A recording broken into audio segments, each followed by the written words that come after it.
Oh, shall I start? You start, and then And then what? well, I'll interrupt you. Oh, right, okay. So, hello. I'm Hello. Ben Ward. Hello. And this idiot is Dan Marshall. Hello. And we made this game, Ben Then Dan That. Yay! And we are just going to play through it and talk about it and see what happens. It's going to play for as long as we can be bothered. Yes. So, this is a nice menu screen, isn't it, Dan? Yeah, well, I chose that colour because it was indicative of the sort of nature Of the Riddler from DC's Batman. Yeah. I think actually the red and the green were lifted directly from Solbass, from something of Solbass's. Oh, so, really? Okay. yeah, sorry. It predates even Keaton's Batman or whoever it was. Val Kilmer's. Yes. Yeah, the first time we ever This saw is the the Riddler. first time Riddler appeared. Good, yes. And it is... Special new game because this is Special edition. just a menu. I now. wanted to do a bit of banter No about one wants the to look at a menu. instructions. Look, you didn't even bother to have an instruction manual bundled with the game. People have to go to a website. That's Web 2.0. That is. That's what everyone does now. Oh, so you just click on this link and then, oh no, it doesn't. It's not a hyperlink. Right, I guess. It's a satire, Ben, on Oh, it's clever. instruction manuals. That's good. You watch this, won't click now. You sync them. It will. Okay, fine. We. Oh, look at that. So, opens in media res, Dan. Peru, Indiana Jones reference. And this was like, the idea of this was that it was a good... Oh, No, we're all right. message. No, we're right. Okay.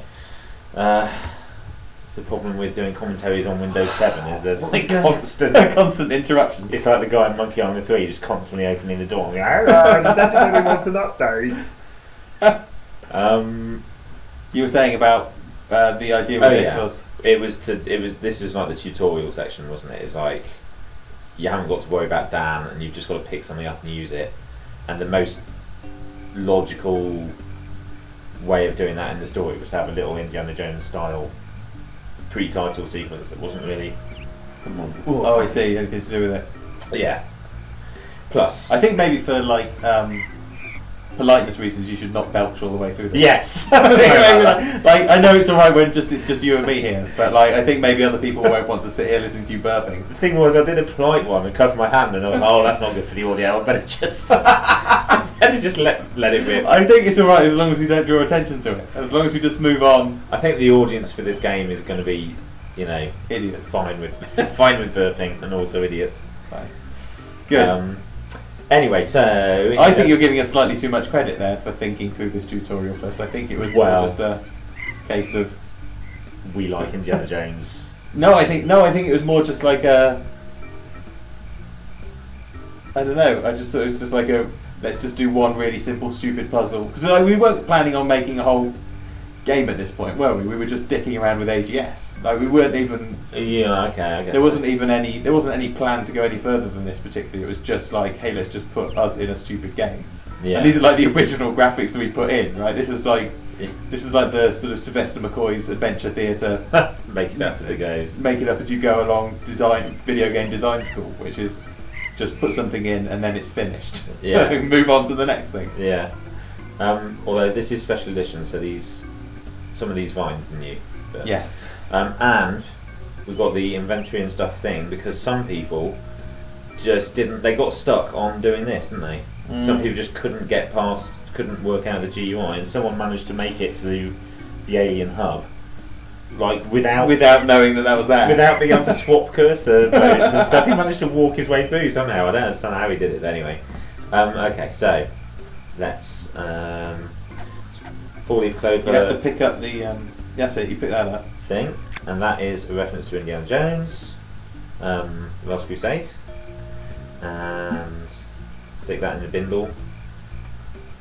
And so yeah, basically the joke of this is that we've been through an entire adventure already. It's like the James Bond film starting with the end of The Last Adventure trope, right?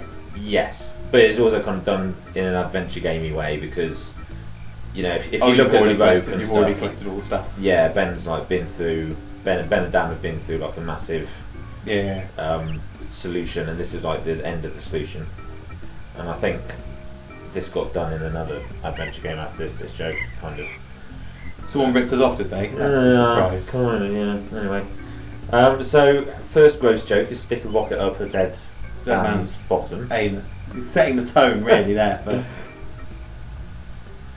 Well, maybe we should just make this a voiced edition. We'll just read out the. all right, but I'll do your voice. Yeah.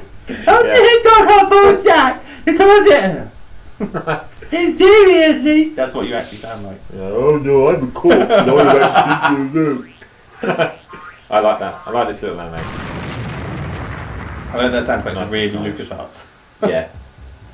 So, Obvos, this is Salbass style title sequence. It's Saul which Bass, I is- thought it was Saul Bass. Oh yeah, Better Call Saul Goodman, Breaking Bad, Saul Bass. Is it Saul Bass? I think it's Soul Bass, isn't it? I think it's all about that bass. Saul Bass. Apparently that's a song from like a year and a half ago, and I heard it for the first time, and I said to Charlotte, "Oh, there's a catchy one. That'll catch on." And she went, "This is like a year old." So that's the first time I've heard it. Okay. Well, so anyway, Saul Bass, who did all the Hitchcock's titles and stuff like that, and so this is a stylish and yet very easy way to do a title sequence. Yeah, the title sequence was one of the reasons that it sat on my hard drive untouched for like for about a year, was because it was like the last thing that needed doing, and it was just Yeah. I couldn't. And I'd done like a load of storyboards for like it was all still Saul Bass, but it was like loads of silhouettes of them getting on a plane, and it was going to be the plane, the plane from Raiders, and he threw a snake out the back, and then they arrive at London, and they get a bus to the flat and stuff like that. But No wonder I couldn't be bothered doing any of that. so here we are in the flat and laying it out.